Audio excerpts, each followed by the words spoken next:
Welcome back to Victory Baptist Church's ministry of Victory Vision, and hopefully this has been a blessing to you and a help.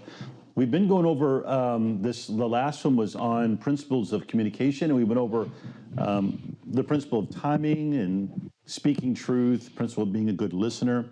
And we kind of want to pick up from there and move into some other principles here. We've got 7, and we'll try to finish this one up today with this class. But the next thing we want to kind of go over is the principle of silence. And in Proverbs 29:11, it says, "A fool uttereth all his mind, but a wise man keepeth it in till afterwards." And so there's a Proverbs 17:27 says it this way: "He that hath knowledge spareth his words, and a man of understanding is of an excellent spirit. Even a fool, when he holdeth his peace, is counted wise, and he that shutteth his lips is esteemed a man of understanding." Somebody has said one time, silence may occasionally be misunderstood, but never misquoted. And there's times that maybe we need to just stop and not say something that we've got on our mind when it comes to communicating.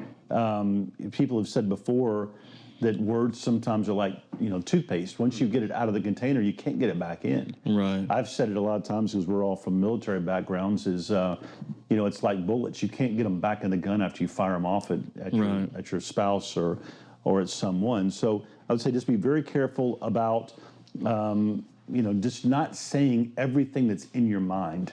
Some people have no filter. If it's in their mind, it's coming out of their mouth. Right. And so we've got to just be careful about that. So we've got a few things we can say about that, and these guys can chime in. We've got Pastor Bishop and Brother Micaiah Young with us again, kind of helping us, give us their perspectives. And I'll probably give you the old guy perspective, and Pastor Bishop will give you the mid guy perspective, and Micaiah will give you the millennial perspective. Yeah, Bishop Young. Bishop T.D. Jakes Young. Yes, correct. Yes, sir. So let's look at this. The first kind of the point under silence is maybe this one: don't monopolize the conversation. Some people they would start having a conversation and they don't really give room for the other person to really say kind of what they're thinking in it.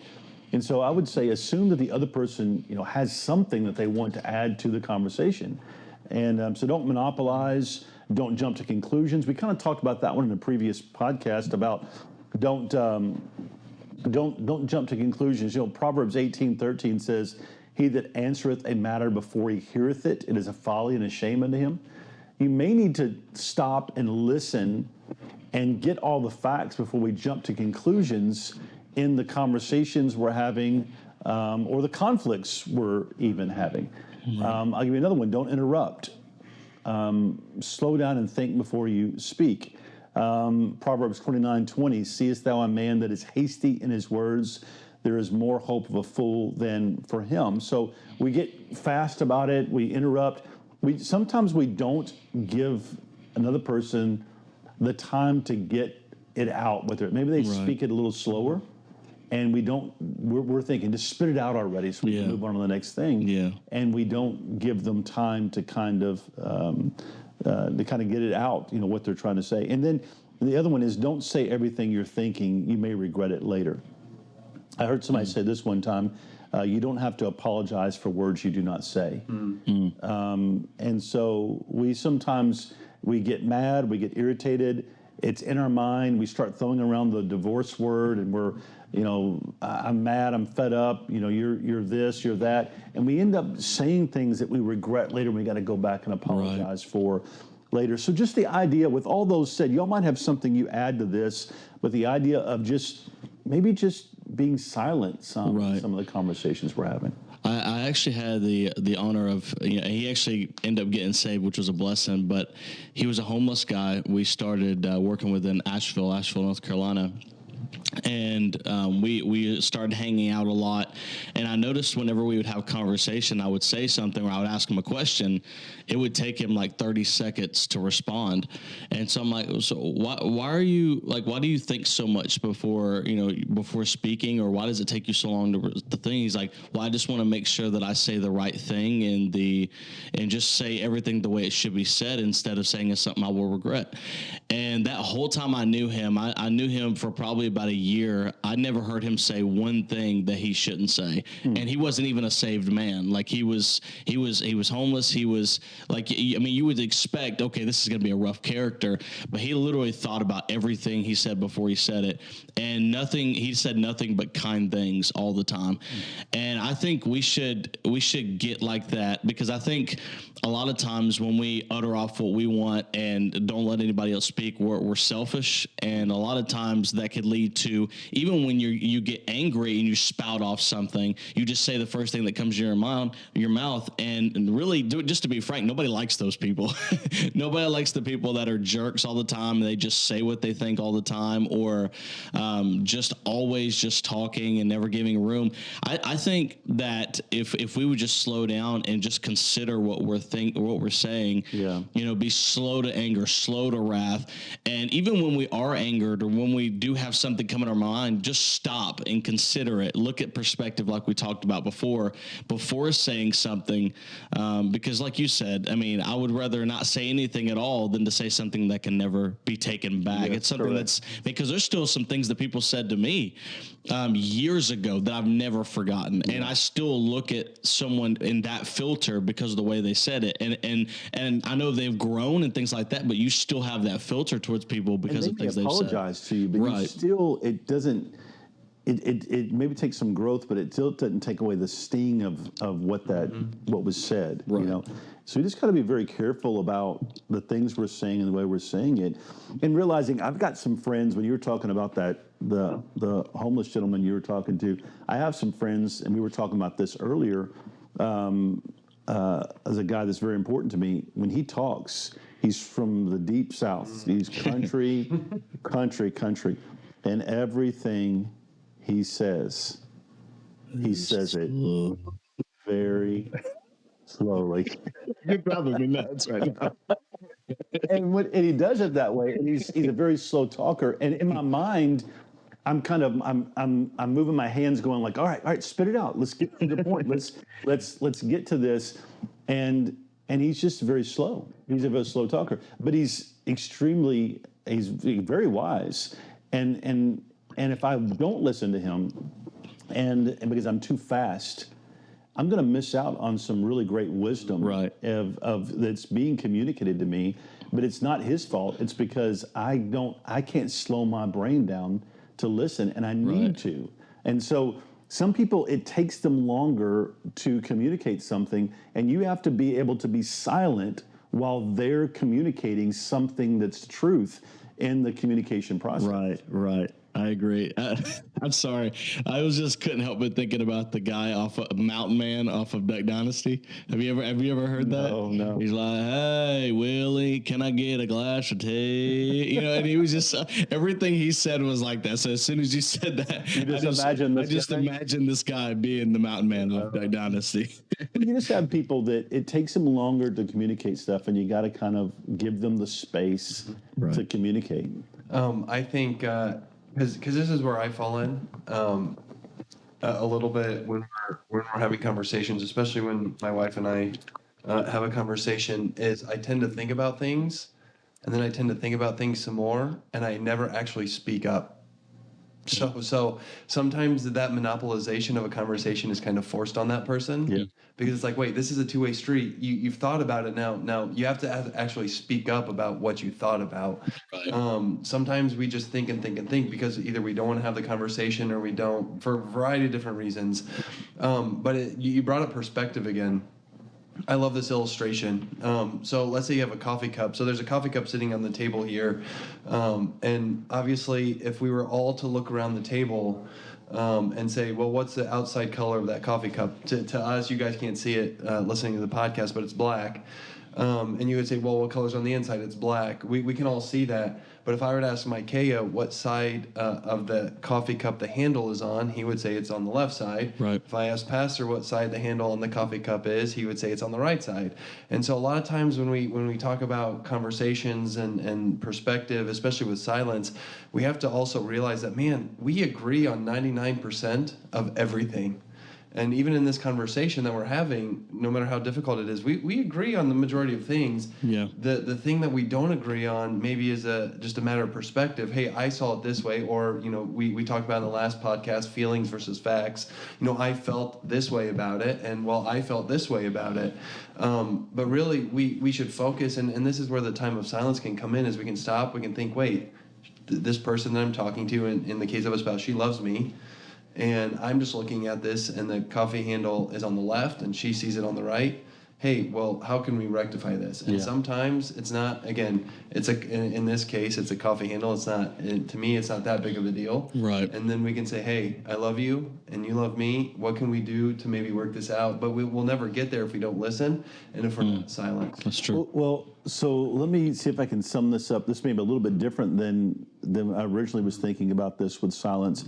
But in some cases, I need to be silent to give the other one a chance to talk.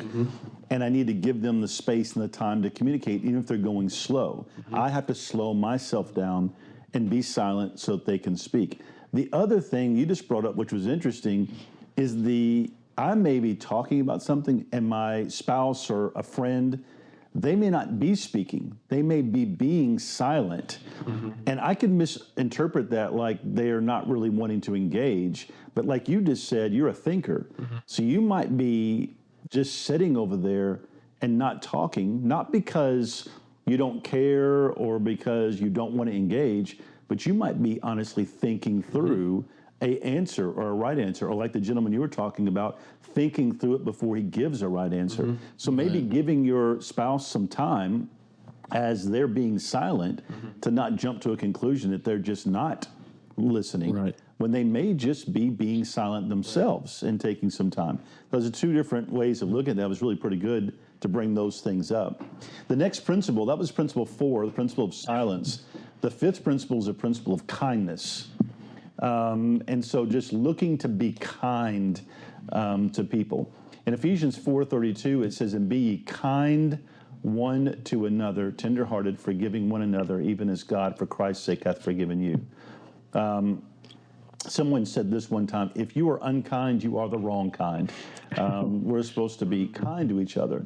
So some things to bring up here, and then we'll kind of speak through them, is choose your words carefully. Proverbs 15:1, a soft answer turneth away wrath, but grievous words stir up anger. So a soft answer. Okay, so think about that for a minute. The kind of words we speak can be soft words, and then even the way we speak them could be soft words, and they actually turn away the wrath, or the words that we're speaking or the way we're speaking can actually stir the problem up even more. And we got to think about if we're being kind or not in the things that we're saying. The other thing is avoid using sharp or abrasive words. Proverbs 12:18 says, there is that speaketh like the piercing of a sword, but the tongue of the wise is health. I mean, you got to think about what these verses are actually saying. The fact that we can speak to someone in such an abrasive and sharp way that we're hurting them, or we can speak in a way that we actually bring health to them. Right. And so we can make statements like, and this is, again, goes into some of the things we were saying before about silence or jumping to conclusions or things that we're, not thinking through it. We can make stuff like, you're acting so childish right now. Or boo-hoo, I'm tired of your poor me attitude, or if you were more of a man, you could handle this situation, or just you can make statements like this, and or even this one. Think about this: if a person is saying a lot and you want them to stop, you could say something like, give me a minute to finish what I'm saying. That does a whole lot more than saying shut up. So you see you can communicate with either the words or the way that you're speaking. It actually is not communicating kindness and hurts the situation. And I would say by listening to the words that come out of people's mouth, you can test their maturity and what they say. And the reason I say that is when I look back at my younger childhood and the things I used to say, and I think about them now, I'm like, why in the world would I say something like that? Or someone is saying, oh, you have those, your mom jokes and all those different things that people would say, and you would just jump back at them. And when you think about it now, you're like, I wouldn't even respond to somebody like that. I would just sit there and just be like, okay, whatever, and because that comes with growth and maturity of saying, I wouldn't say things and I wouldn't react to things that I would back then. But I think there should also be maturity in, spiritually in marriage and things like that of, okay, I'm not going to just respond and I'm not going to just say things just to say things and things that are abrasive and things like that. There should be a maturity to saying, okay, I want to say the right things. I want to think about these things without just throwing out comments all the time. Yep, absolutely. And it's interesting to look at it from different perspectives of how long people have been in relationships. My wife and I, you said 3 years. My wife and I are almost hitting 30 years. And so we have developed ways to communicate maybe that are different than someone that's just getting into a relationship. And there's probably some maturity there in kind of how you would speak and how you get your point across. Some things that I've learned too that go along with this is when you're having conversations and being kind, you need to avoid making like comparisons. These are traps that you can fall. People do it all the time. They'll say stuff, especially if somebody's maybe in a newer relationship. They may say something like, "Well, I didn't have this problem with my ex-boyfriend, or the person that I used to know, or I used to work with, or whatever. We didn't have these kind of things." Or a guy might say, Derek never has these kind of issues with his girlfriend or his wife, and man, your spouse is like, that's a dagger. That's a dagger right to them. Or here's a big no, don't ever do it. You're irrational. You're just like your mom, or you're just like your dad. Those are things that are really a big slap in the face.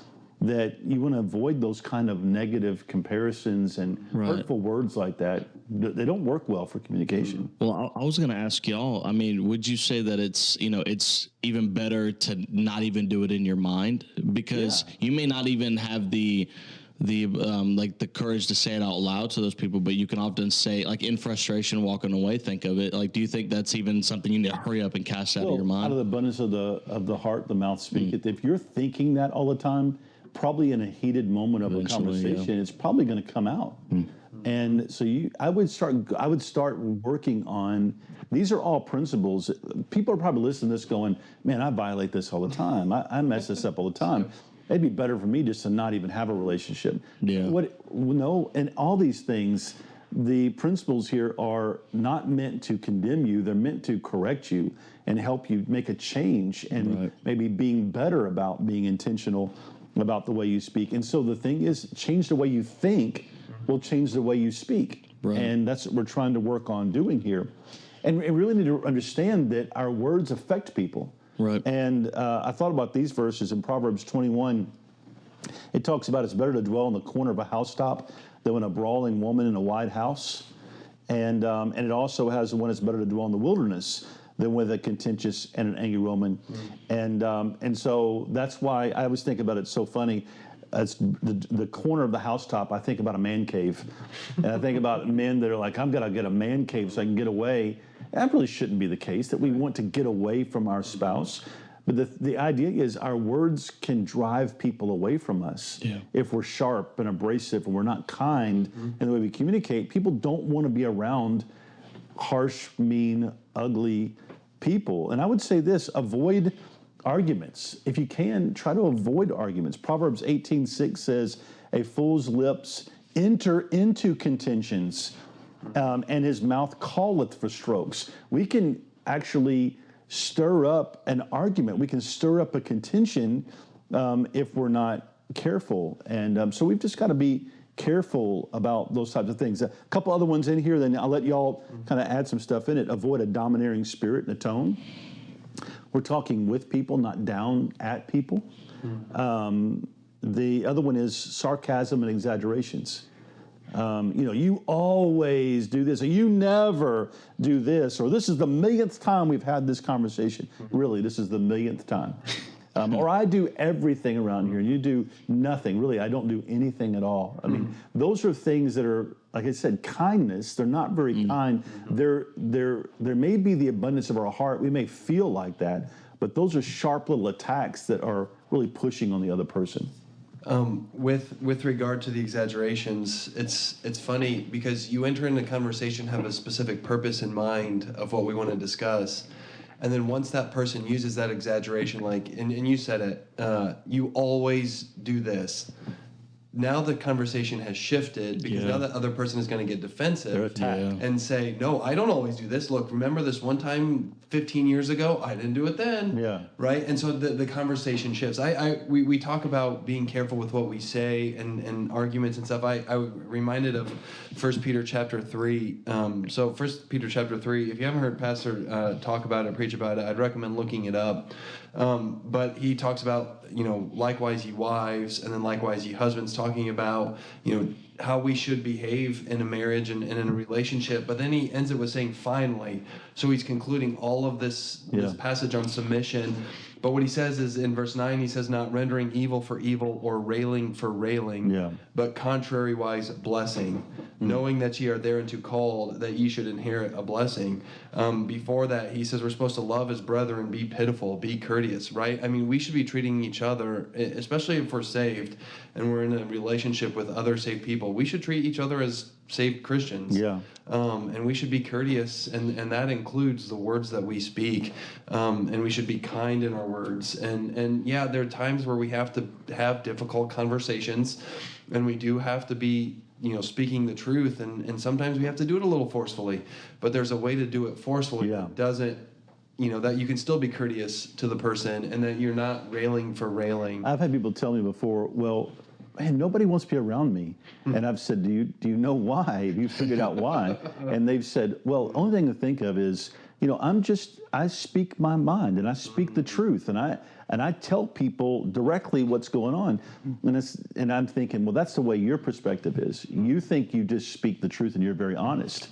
I would say you're very arrogant and you're actually very aggressive and you come across very condescending. So we may think we're communicating one way, they may be receiving it another way. And we need to be very careful about the way we communicate with people and having kindness. The next one I would say, the next principle is, I think it's principle 6. So there's 8 principles. Principle 6 is the principle of taking ownership. Taking ownership. And being able to say, I'm sorry, and owning something that somebody's saying to you. Look, even when I've said something or I've communicating something and they've taken it and they're upset with me about it and they come to me and they're mad at me about something, even if I feel like, I was right in what I said though. I still need to do? I try to do this all the time. I still need to look at, okay, what was it about what I did that came across that way? I need to own what I can own about the situation. I've had difficult, when you're in leadership, you have to have difficult conversations with people sometimes.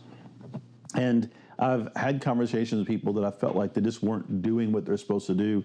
And I've had to talk to them about it. And they've said, well, you are a very focused person on what you're doing and you don't praise me enough. You're real good at telling me what my negatives are. You're not real good at praising me and telling me all the times when I'm good. Now, I've heard that from several people. That's a fault of mine.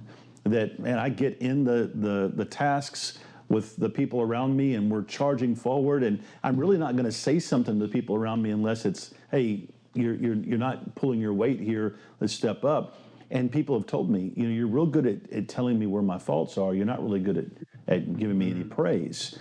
All right, when they said that, I could have responded, well, this isn't about me, it's about you right now. I could have responded, but I had to own what is true about the conversation and apply it and then make an apology or a correction to my life. So in these communications, if somebody brings up something to you in the communication, try to look at it from their point of view and try to see, is there something here that I truly do need to own? Right. And then own what is your if somebody's brought up a point, hey, you didn't give me a kiss on the way out. Yeah, but I didn't because I was distracted or I was this or I was that. Just own it. You know what? You're right. I didn't. And we always said we'd never leave the room without giving each other a kiss. And I'm sorry. You're right. And own whatever you can own about the situation. Right. Owning your part of it. Well, I think pride brings contention, Yeah, and then also pride brings continual unforgiveness, because you think, I mean, it starts the conflict, but then it's the pride that says, it's their fault. I'm waiting until they ask forgiveness, because they're the one that's in the wrong. When in reality, if we just put our pride aside, and first off, we wouldn't be in the contention to begin with. Right. But then also, when we do have the pride, when it comes to the forgiveness part, just put it aside and ask for forgiveness, because the relationship's way more important than the conflict that you have in place. So. The last two here, it should be 7 and 8, is the principle of leaving the past in the past. And then the last one is the principle of privacy. And so I would say with leaving the past in the past, Proverbs 16:27 says this: an ungodly man diggeth up evil, and in his lips there is a burning fire. So we talk about people digging up the past. Look, I would leave past issues in the past. Sometimes what we do when we have conversations and they get into a stressful thing, we don't just talk about what's happening right now. We try to go back 10 years, 15 years and dig up all the other things to throw in as proof that we're right in this thing.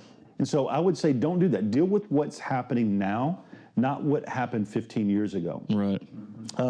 Leave the past in the past. And then the principle of privacy, keep matters between yourself. When it's a situation, with your spouse or with somebody, just even in general, just keep things private and don't share them. Proverbs 17:9, he that covereth a transgression seeketh love, but he that repeateth a matter separateth very friends.